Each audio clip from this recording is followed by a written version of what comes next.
call to my apartment one day from my best friend from when I was at Tulane University. She said there's a restaurant out on Old Metairie Road by the railroad tracks that's opened up a sand volleyball court. Would you like to come out and play? I said, I've never played sand volleyball. She goes, don't worry about it. You'll pick it up. I'll teach you how to play. So we went out and we began to work. She began to teach me how to play sand volleyball. And it kind of became a regular routine a couple times a week. And then one day she introduced me to another volleyball player by the name of Craig. And Craig was an incredibly good sand volleyball player. So he began to work with me as well. And after a few weeks, we were walking off the court one night, and Craig comes up to me and he goes, you know what, Tim? You could really become a real force out there. And that's all that he needed to say to me, because I began to put the nose to the grindstone. A few months later, we joined a volleyball team out at Coconut Beach, where it used to be located, out on West End Boulevard. In that first season, we came in third on the court number 2, court number 1 being for the guys and the gals that were really good. And then the next season, we came in second. And then on the third season that we were playing together as a team, we were fighting for first place. It was in the midst of that season that another guy that I had met out there playing volleyball came up to me and he said, you know, Tim, in a couple months they're going to have the Louisiana State Volleyball Championships. Would you like to play? I said, I've never played doubles sand volleyball before. He said, well, let's get together, let's practice, and we can make a decision if we'd like to play or not. So we got together a couple times a week, and we began to work with one another. We began to compete against other sand volleyball doubles teams. And then one day, as the tournament was coming near, he said, well, do you want to sign up? And I said, yeah, let's sign up. And it kind of got quiet, and I said, what court do you think we should sign up for? Should we sign up for court number 1? No. Well, then surely we're going to sign up for court number 2, right? No. Well, when do you think we should sign up? We need to sign up on court number 3. And I said, but that's for beginners, and we're not beginners. And he said, listen, Tim, we've barely played together, and you're just learning how to play doubles volleyball, and so let's just go and see how we do. Well, the day the tournament arrived, and we brought everything that we needed. It was a day-long tournament. And the first team, we pretty much wiped off the court. The second team, we beat pretty handily. And then the third team, well, there's just no other way to put it, but they handed us our lunch. And so suddenly we found ourselves in the loser's bracket. One more loss, and we were done for the day. Well, to make a long story short, we began to play, and we scratched and we clawed until we finally found ourselves at the end of the day in the championship match. We won the first game. Our opponents won the second game, and we took it all the way to match point, where we finally lost and placed second. So we were sitting down and waiting for the awards to be given out and the little trophies and such.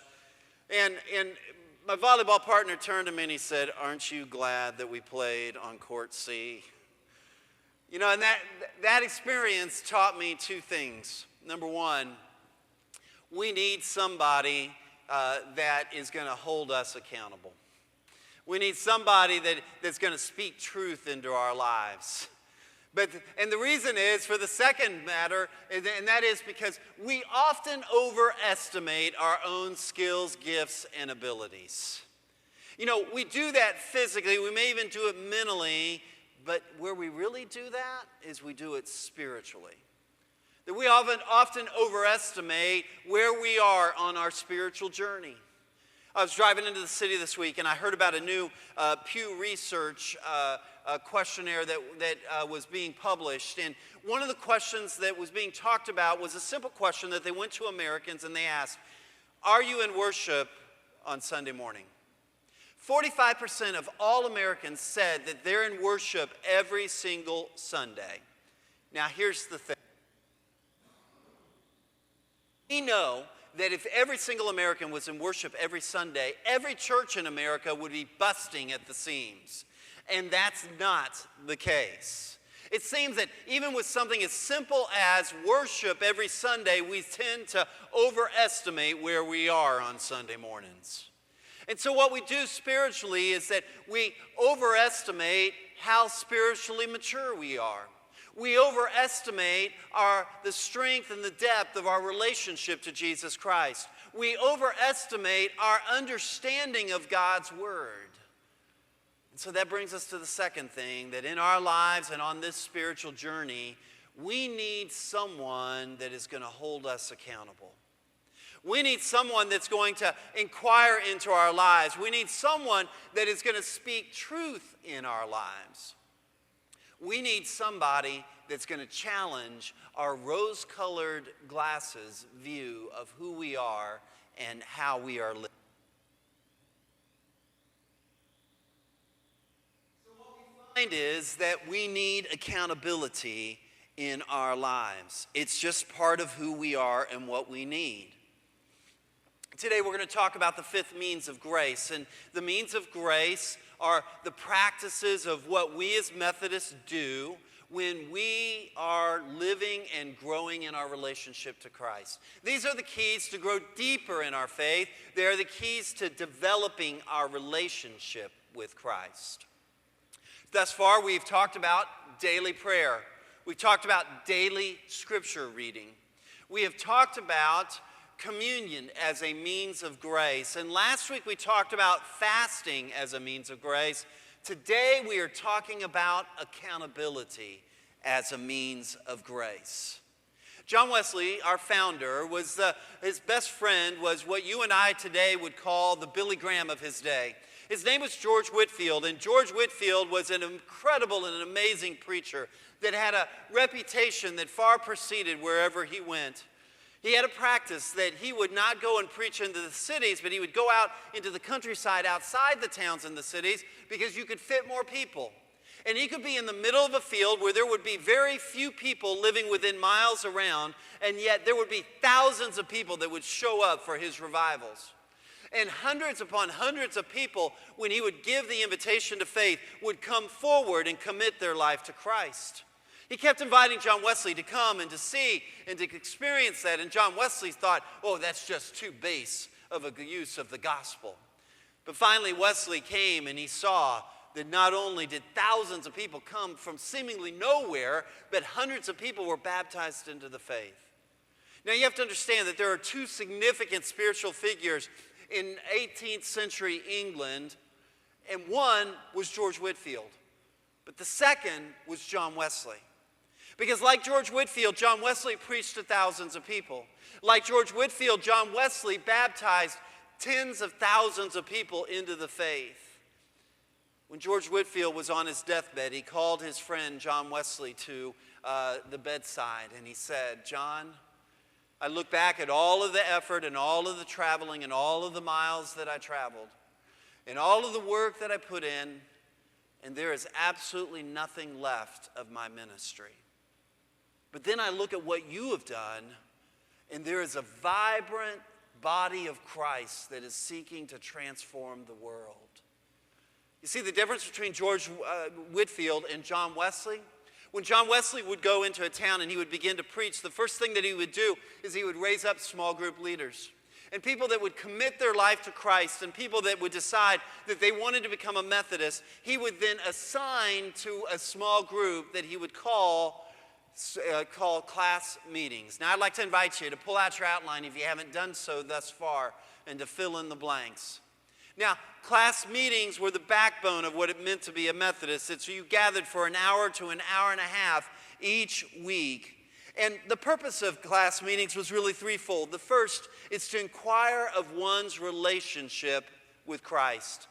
John Wesley always had a single question that he asked of all Methodists, and it was simply this: how goes it with your soul?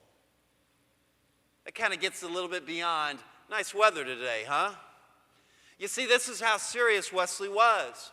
And for you to be a Methodist, you had to actually attend weekly one of the class meetings. The second thing that the class meetings were about was to advise, reprove, or that means correct, to comfort or to exhort people to live lives and sometimes to even change their lives to be in line with Jesus Christ. Number three is to receive an offering whose proceeds then would go to help the poor and the disadvantaged. John Wesley considered class meetings to be the very soul of Methodism, to be the very foundation of Methodism. John Wesley was so committed to class meetings that to be a Methodist, you had to be involved in a class meeting. And when you decided you wanted to be a Methodist, you became a probationary member.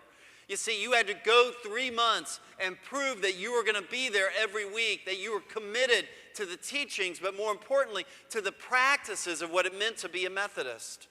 And when you were deemed that you were committed enough, he would give you a membership card. And that membership card, when you would come to your class meeting, would literally get punched, proof that you were present that day. And if you missed a class meeting, your small group leader showed up on your doorstep the next evening and asked, "Where were you?" You see, because to be a Methodist meant that you were in your class meeting each week. And if you were to miss 3 class meetings, that's it. You're out. Because you're obviously not serious enough about following Jesus. And you're obviously not serious enough about being a Methodist. Now, that seems kind of hardcore, doesn't it? And yet it's not altogether too far from exactly where Jesus is.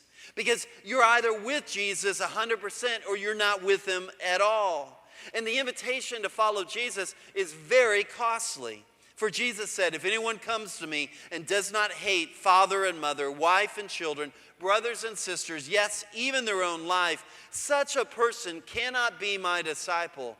And whoever does not carry their cross and follow me cannot" what? "Be my disciple." In short, what Jesus is saying here is that you got to lead a different life.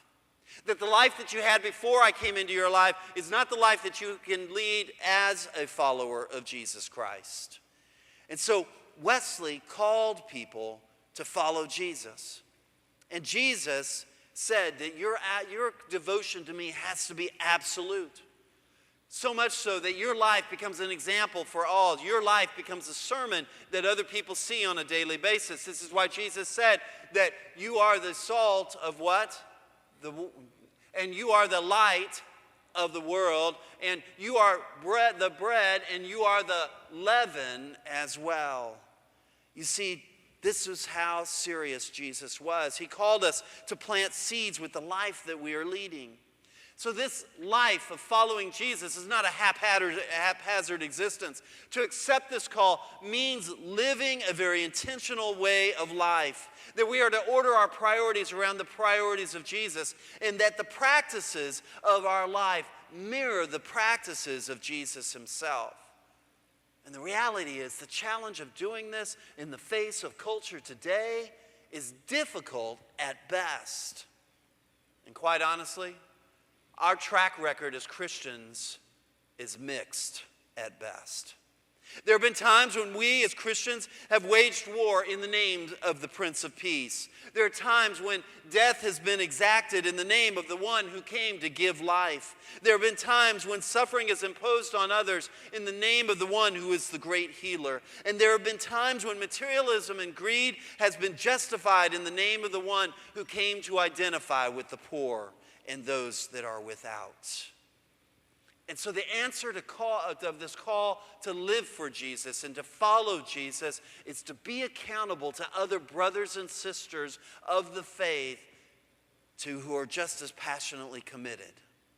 What we find is that there are really 4 barriers to accountability in our lives. Number 1 is that we have a widespread belief in Jesus, but not widespread practicing of the ways of Jesus. In other words, there are a lot of people who say, "Oh yeah, I believe in Jesus," but they're not living or walking like Jesus. In the past 5 decades, 95% of all Americans have said that they believe in God. 70% have said that they believe in Jesus, yet only 15% read the scriptures and pray on a daily basis.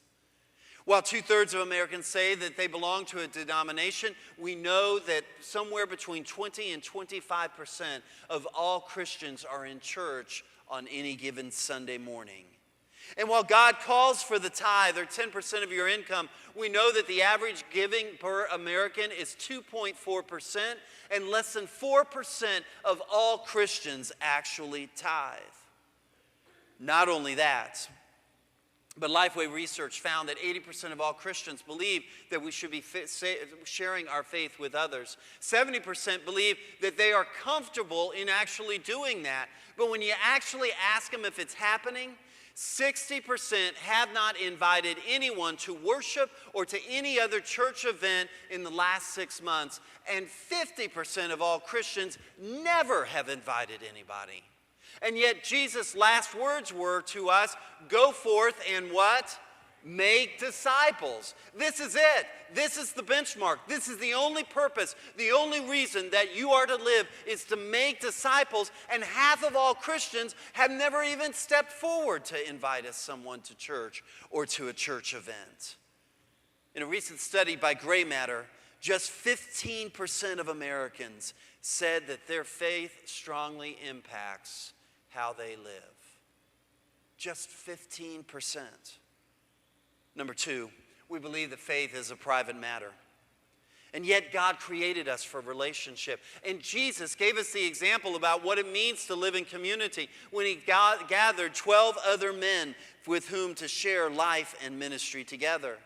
Ecclesiastes 4:12 reminds us, though one may be overpowered, two can defend themselves, but a cord of 3 strands is not what? Quickly broken. Our culture loves and idolizes individualism. Depending on when you grew up, you had different heroes, but the heroes always tend towards individuals. I mean, even if you grew up in the 50s, it was the Lone Ranger, right? Yeah, the Lone Ranger had Tonto, but let me tell you what, it was all about the Lone Ranger and not Tonto. Or in the 1960s, if you watched Mission Impossible was a multicultural, multi-ethnic team that came together to fight crime and to fight evil. But take Hollywood's version today with Tom Cruise, and it's all about Tom Cruise, and everybody else is a supporting cast. Or when I grew up, it was all about Batman, or it was about Superman. You know, all lone individuals. But here's the thing, you can't do it alone. You can't follow Jesus alone. You need me and I need you, and we need each other to be able to live this life that God has called us to live. Number 3, we have relationships of acquaintances rather than close friends. Close friends, intimate friends are becoming rarer and rarer by the day. And what's amazing is that technology has allowed us to not only talk more often or more frequently, but to more people. Between Facebook and between texting and between cell phones, we can be reached 24/7, 365. And yet, if you look at the majority of the conversations on those venues, they are surface level and shallow at best. You may know more people, you may talk to more people, but the consequence or the depth of what's actually shared is minimal at best. Paul Kaiser has identified 2 factors that determine the quality and depth of relationships. The first is trust. In any relationship, the foundation is trust, because as you begin to open your life to that individual, you better trust that they're going to treat you as you want to be treated. That the information that you share, that they will not judge you or they will not turn it against you. And the depth of or the level of trust that you have determines how much you share about yourself. This is all an issue of vulnerability, about whether or not I'm willing to open my heart, whether I'm willing to open my life, that what I share with you, you won't use against me to hurt me. The second aspect of relationships is common interests or experiences. That what draws people together is a common sports team, or a mode of dress, or a style of music, or a hobby, or it could be even something of more importance, and that is a combined, shared, passionate commitment to following Jesus with everything you are and everything that you say. Paul Kaiser writes, I would argue that the quality and depth of any relationship is determined not by what you get from that relationship, but by what you bring to the table. In other words, how much trust you lay out, how vulnerable you allow yourself to be, and the passionate faith that you bring to that relationship. Number 4 is low expectations. If we're honest with ourselves, most of the lives that we lead, and most churches and their life together that they lead, have very little to do with exactly what Jesus was calling us to do. They do not mirror the life of Jesus in thought, word, or deed. And so what we've done in America is that we pretty much boiled down following Jesus to 2 things, and we don't even do them all too well. The first is that you believe in Jesus as Lord and Savior, and the second is that you attend worship. And if you do that, then you've done everything that you think that Jesus has asked you to do. Now, it's not just Christians that are guilty at this. The church has been just as guilty as well. Because the church has allowed the bar of following Jesus to be consistently lower generation after generation after generation. And we've gotten to a point where we try to design our churches to appeal to the needs or the desires or the wants of the people in our culture. And when we've done that, we've bought into this consumer mentality that our culture has designed us with, that no matter where you are, whether you're going into a restaurant or to a store or to an entertainment venue, no matter what it is, you're asking yourself, what am I going to get out of this? And that's the attitude that a lot of people bring to church, is when they walk into worship, when they walk into church, they're asking themselves, what am I getting out of this? And what we've done as a church is that we've allowed people to give the minimum commitment. And we're afraid to actually raise the bar to actually where Jesus is, because we're afraid that people will walk away. But as the story with the rich young ruler reminds us, that Jesus held the bar and he held it high. And when he did hold it high, that there were a lot of people that walked away because they knew that they could not live up. They would not give up what Jesus was asking them to reframe and give up in their life. And so the church never really asked for anything. And so the result of all of this is that we've got disciples who don't even begin to exemplify the life or to live out the calling that Jesus gives to us. Philip Gons and Matthew Hoskinson and Andrew Naselli have put together a list of the benefits of accountability. Number 1 is motivation. Accountability is the added incentive to glorify God with your whole being in very specific areas, including your mind, your bodies, your families, as well as your time, because all of it belongs to God. Number 2 is safety. Accountability becomes a safety net, because if somebody starts falling or slipping or wandering off in the wrong direction, those that are holding that individual accountable can come to them in love and correct them and bring them back onto the path. Number 3 is consistency. Accountability facilitates, but it does not automatically result in consistent spiritual growth. It enables you and empowers you to keep your nose to the grindstone, to keep your focus on Jesus, and to always be intentional about continuing to grow. Number 4 is specificity. Accountability requires specific answers to specific questions. You know, in our culture, when you encounter somebody, the very first question that you almost always ask them, how you doing? And what's the answer that you normally get? Good, fine.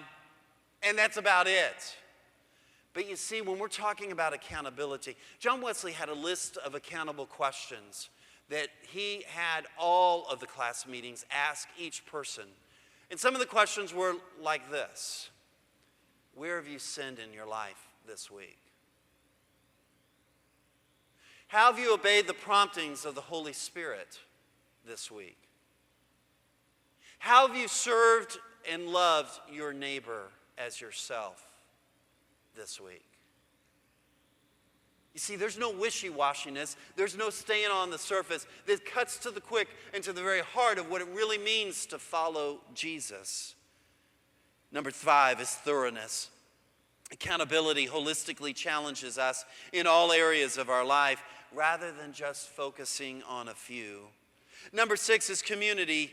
Accountability establishes intimate, healthy relationships with fellow believers, rejecting a Lone Ranger mentality. Number 7 Accountability encourages us to maintain a high level of intensity in the life that we lead for Jesus, because we know that each week people are going to be inquiring in our lives in terms of how we've lived out our faith. And then number 8, accountability brings a reminder that you and I are called to lead a holy life. In his book, Holiness by Grace, Brian Chappell writes of an experience where he was invited to come and preach at another church. He flew into the city. When he walked off the concourse, there was a man with his name on a placard. They got into the car and they began to drive. And as Brian began to ask questions about this man, he went on to say that he had discovered in his own walk that with the Lord, that the depth and the meaning and the importance of that relationship could be charted according to the level of accountability that he had with other Christians. He said, I've discovered in the Christian life that you're either moving toward Jesus or you are moving away from Jesus. Very few healthy things in the Christian life happen in secret. That if you cannot or will not tell your spouse or your peers or your superiors about something, then accountability falters. Our immersion in integrity and in the patterns of Christian life, of accountability, are the ordinary means by which we grow in godliness, and they are the means by which we grow in holiness. We need each other, but it only works if we're willing to open ourselves and to become vulnerable and invite others into our life to hold us accountable, all for the sake and for the glory of Jesus Christ. Amen. Amen.